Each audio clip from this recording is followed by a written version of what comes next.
Well, I'm at my most favorite place, one of my most favorite places in the world, and that is Cape Town, at this most exquisite venue, Victoria and Alfred Hotel. And I'm here with Rey Franco. I'm so excited to be here today. I love being in the Cape. I used to live here, and I'm definitely going to move back here. I was blown into this place today. Oh my gosh, this wind is incredible. It's cleaning up all the dirt, getting ready for summer. Yep. Exactly. Then you know that summer's on its way.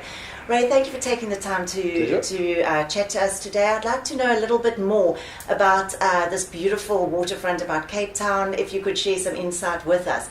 Tell me a bit more about the Victoria and Alfred Hotel. Well, it's got an interesting history that dates back to the early 1900s. Okay. It was a coal mine, or a coal storage facility for all the steamships in the harbour, and they would come along and have the coal shoveled onto their boat, so that they could make their journeys. Really? It became a delinquent building after that, and it had a fire in the 60s. It was partially restored, and then it was taken over by the current owners in the early 80s, and transformed into the hotel that it is today. It was in fact the very first hotel in the waterfront. It was the first operating business in the waterfront just before the greater area of the waterfront opened up. So we're quite proud of that. Absolutely. We've got a few accomplishments. For example, we were the first hotel in South Africa to have Wi-Fi. So Rey, the Victoria and Alfred Hotel wouldn't be as it is today without you being here. You're incredible, and you have done such a good job at this incredible establishment. How long have you been here? Well, first of all, it's a team effort, and I'm here because my team keeps me here.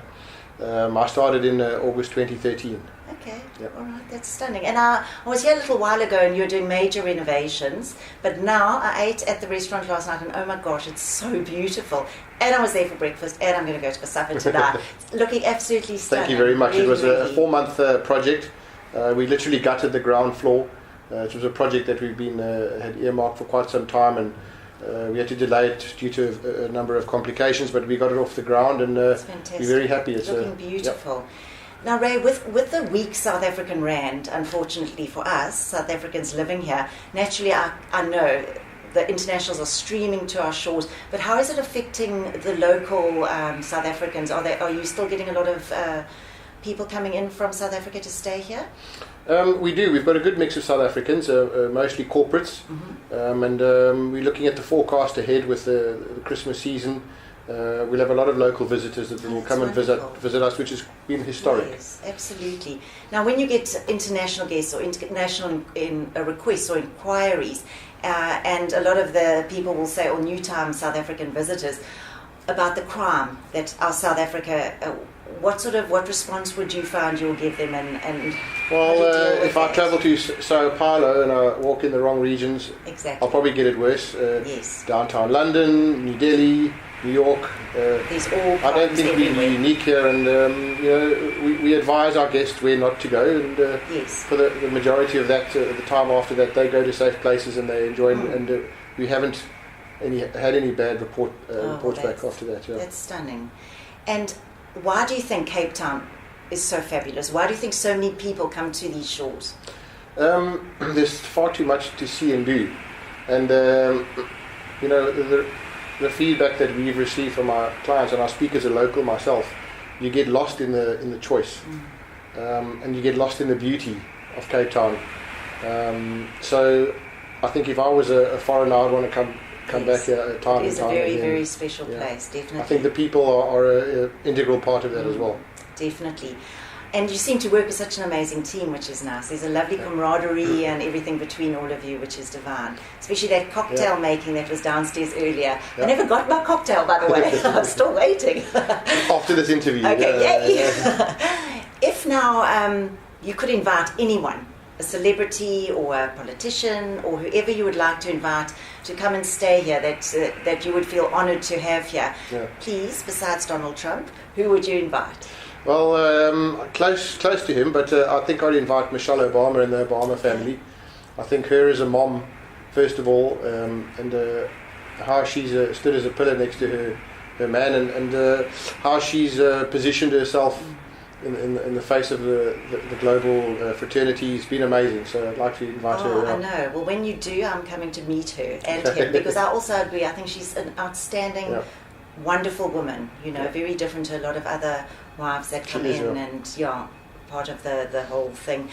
Now, if you look back at your career in hospitality, if there's one moment that stands out, either an embarrassing moment or a funny moment or a terrible moment, what moment would stand out for you? There's been so many. I mean, sometimes my only regret is not being in the position to record a journal of all of the most amazing things. But there was one particular moment that stood out. Over 23, 24 years ago, I was a waiter. Really? Started my hospitality grinding. Where were you waiting? At the Bay Hotel. It had just been built. Oh my God. Okay. And we had a very important function in the banqueting hall, and it was attended by the late Nelson Mandela. Oh. And I nervously had to serve the table, and I walked over with a tray of champagne glasses. Yes. And while leaning over to put a glass down, I poured the whole tray of champagne over his shoulder. You are joking. And what was the reaction?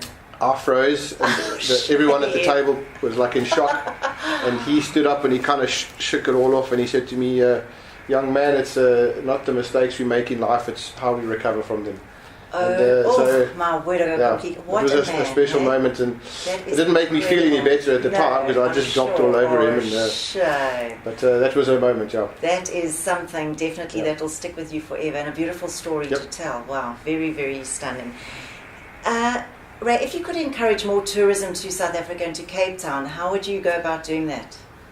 Well, I did sit on a tourism board for some time, and I was involved with all sorts of projects in terms of marketing the Western Cape.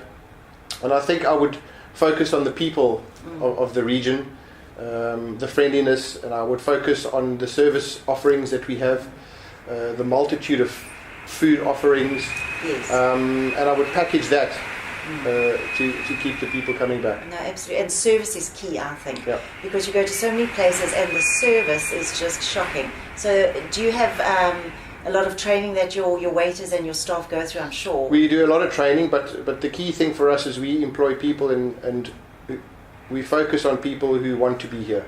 Yes. So they automatically deliver a certain expectation, and when they don't want to be here anymore, then they must go. They go, and there's no hard feelings. But that's wonderful. It's because then that's why you have that lovely feeling, that atmosphere when you walk in here. Everyone's happy, which is wonderful. And tell me about you, about Ray, when you're not at work. Tell me a little bit about... There's not much of that time, but... I'm sure. I've been collecting bonsais for many, many years, so I wake up in the morning and I tend to those bonsais. How many do you have? I've got 13 bonsais, 14 actually. And they're quite an upkeep, hey? They're like upkeep, a woman. Yeah, and, but you know what, I've learned to let them be the trees that they are. I don't overcomplicate it, and they stay alive and happy. And I'm a very avid fly fisherman, and if I can, I get to go out into the mountains of South Africa, and where there's no cell phone signal, with a good bunch of mates, and we go fly fishing. Very much enjoy. Really chill time. Yes, very. I enjoy photography a lot. I've always kind of remembered myself with a camera in hand, and so I combine the fishing and the photography and the outdoors. Stunning. You must have some beautiful pictures of being out there. Yes, I do. Yeah. Oh, that's lovely, and you need that time, sure, because your life is so busy. Tell me about a normal day here at the office. A normal day starts between 6:30 and 7 in the morning. I do a walk around of the properties, make sure the building's still standing and everyone's here with a big smile on their face. Lots of early morning reports that I will go through. We have a get together at 8 o'clock where we, as a team, plan the day to see what's happening. I spend time with the guests in the morning in the breakfast room, seeing what they're doing for the day, making recommendations. Nice. So you're really involved in your guests, which is... Absolutely. You know, then there's just meetings pretty much the rest of the day. And sure, so it's a long, busy day, but a happy day generally. Always a happy day. And if you have a guest that's complaining and not happy, how do you deal with a situation like that? I mean, you have to welcome complaints, because they generally are a time where things have happened that you don't know about. So without the complaints, you would generally never know. We try and forecast complaints ahead of the time. But we sit down with our guests, we listen to them, because they're complaining because they're unhappy. Exactly. So we try and ensure that when they leave the hotel, they're happy. Yes, that's important. And we do that as a team effort. That's wonderful. Now, if you could choose any other occupation besides what you're doing right now, what would you choose besides photography or a professional fisherman? It would have to be one of the two. So I think I would very much enjoy having my own studio where I would just focus on portraiture. Yes. And that would keep me happy. Divine. Well, you still owe me a shoot, hey? So we're going to have to come and see. Oh, shit. Well, basically to end with, and I thank you again for your time. What would you like to leave with the people of South Africa and the communities throughout the world? How would you encourage more people and to come to visit Cape Town and the V&A Waterfront and your hotel here? Well, I mean, Cape Town and South Africa, Cape Town specifically, has worked very, very hard to put itself on the map. Its main barrier being a long-haul destination. With the price of fuel and all sorts of things, and being just so far away has made it very, very difficult.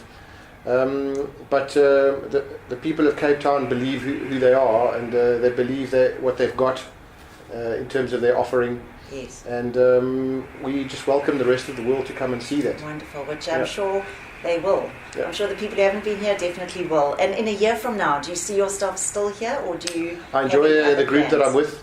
We're growing very well at the moment, so I see myself within this company. Yeah. Oh, wonderful. Well, Ray, thank you so much for your time. It was really wonderful spending this time and getting to know Rey Franco a little bit more, and learning about this amazingly beautiful destination that you work in. We look forward to welcoming you soon again, and come and join us at this gorgeous hotel for a beautiful meal with Ray and a cocktail with me, and we'll see you soon. Thank you. Bye. We could fly, we could fall, hit it big or lose it all.